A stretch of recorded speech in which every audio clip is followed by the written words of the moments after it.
Hey, my friend, welcome back. Thanks for joining me as always. I've been podcasting consistently since 2013, 13 years. It seems really hard to believe because I remember when I released that very first episode 13 years ago. And wow, that almost seems like an eternity ago in terms of life and podcasting and so many things that have happened in those intervening years. And with the exception of a 2 year break that I took in podcasting about 10 years ago, as well as a recent 6 month break or so, I've been releasing episodes on a weekly or sometimes a daily basis most of those years.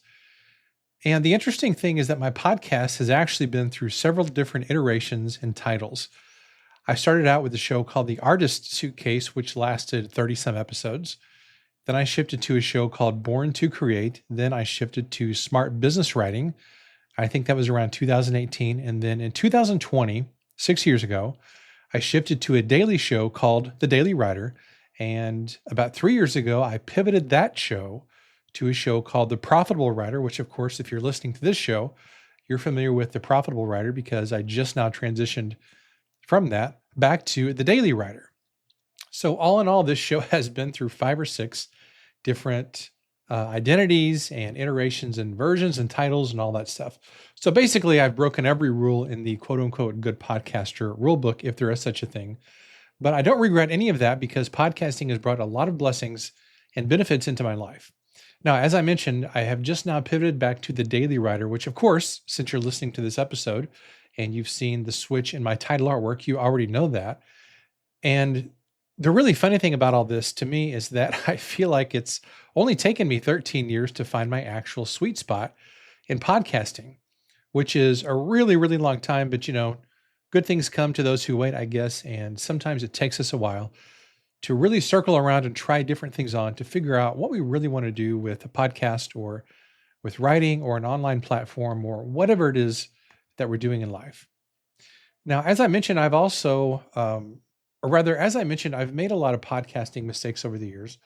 But again, I don't regret any of those changes because I've also had some great wins.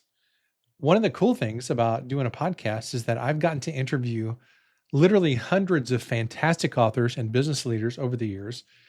And I've also gotten to release, at this point, probably 1,300 or 1,400 episodes, most of those actually being solo episodes.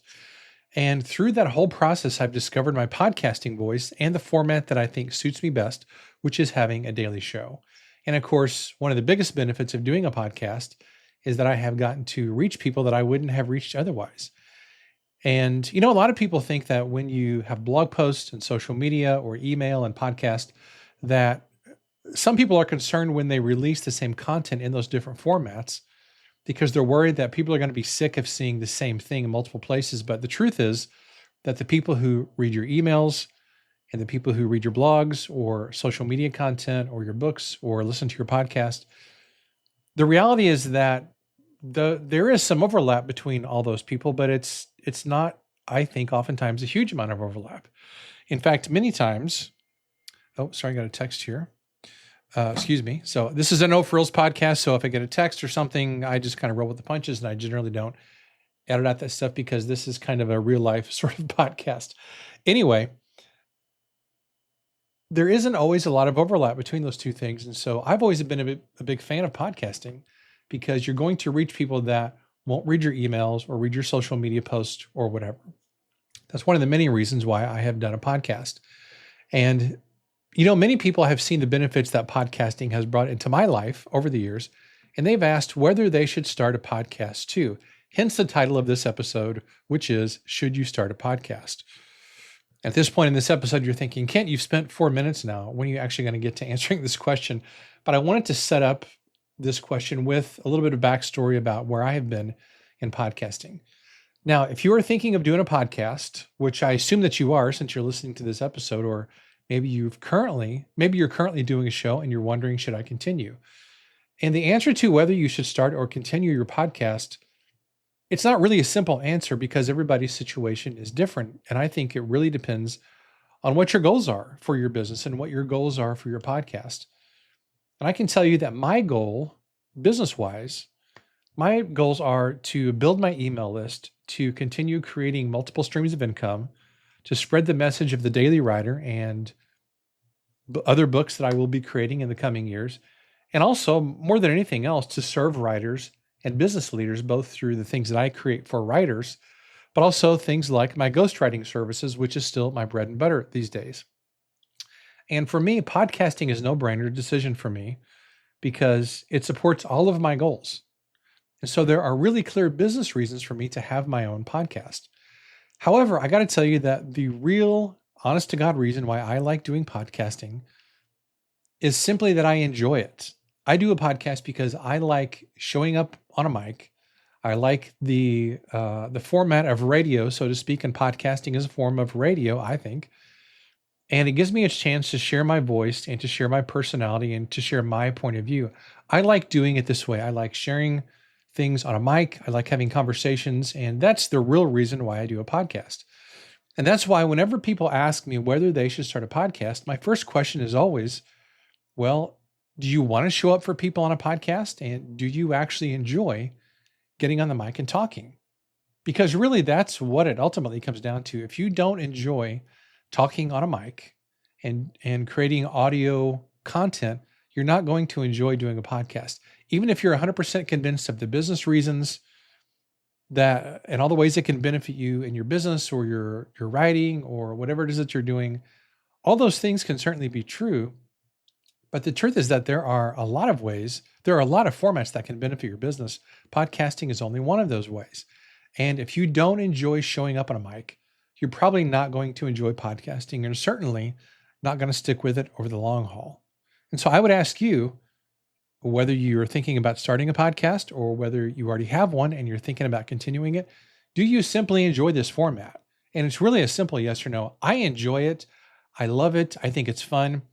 Is there some editing work involved? Is there some behind the scenes work involved? Of course there is, but it's really pretty minimal for the reason that I'm not creating something new for this podcast. This is basically an audio version of my daily emails that I send out to my list, or almost daily emails. This will actually become a daily podcast starting in a few days, but I've been kind of ramping it up here during the month of June. So when it comes to this question, do you enjoy podcasting? You already know the answer to that. And if you feel like you have to talk yourself into enjoying a podcast, you're probably not really going to enjoy it. And I would encourage you to do the things to market your writing a business that you actually do enjoy doing, whether that is social media, events, blogs, daily emails, whatever the heck you enjoy doing. Lean into those things because you're not going to stick with things that you don't enjoy. I like doing a podcast, which ultimately is the reason why I'm here. So I hope that's an answer to the question that many people ask me. It's really kind of a simplistic answer, but I don't think life is all that complicated, and we get kind of one shot at life. And I think that we should do the things that we enjoy, and we should try and avoid doing the things that we don't enjoy as much as humanly possible. So again, I just go back to this question. If you enjoy showing up for people via audio, I think podcasting is a fantastic addition to what you're already doing, regardless of whether that's solo episodes or interviews or the frequency of the episodes, whatever that is. Those are all kind of B tier concerns. The real concern, the A tier concern is, do you enjoy doing this in the first place? And if so, then I think you probably should consider doing a podcast. Now, a couple more quick things before I round out this little bit of a longer episode. Number one is that I highly recommend that you grab my friend John Stange's excellent book. It is called The Podcaster's Playbook. Learn the surprising secrets to downloads, dollars, and discovering your mission behind the microphone. It's a really excellent book. It's the very best book that I know for podcasters and helping you to think through whether you should start a podcast and the benefits of doing so and how to do it properly. John has been enormously successful as a podcaster, very, very successful. And also, he's just a really wonderful human being, 100% A+ human being. I read the book in one single setting while I was sitting at a Jimmy John's sandwich restaurant a couple years ago. I was so riveted. I read the whole book there in one setting and I made a bunch of notes. And it's a great book. So make sure and check that out. And I want to add one more thing. As you listen to this show, you'll notice that it is kind of a no frills production where I don't have intro music or outro music. I don't have any of that stuff. This is just me showing up on the mic with minimal editing unless I make mistakes. And I do that because I want it to feel like a real conversation and less like a presentation. And I hope that you enjoy this format. It's just me on the mic, kind of sharing my thoughts. I'm basically take my emails and I just riff on those. And as you can probably tell, this is not a very highly produced show, which is exactly the way that I want it. Because again, I want this to feel like a conversation where we are sitting over a cup of coffee, just kind of chatting. Obviously, this is one sided because I can't hear your reactions, but I'm making this as conversational as I possibly can because I don't want to show up with some big announcer voice and with all this crazy intro music. It's just me and you having a dialogue.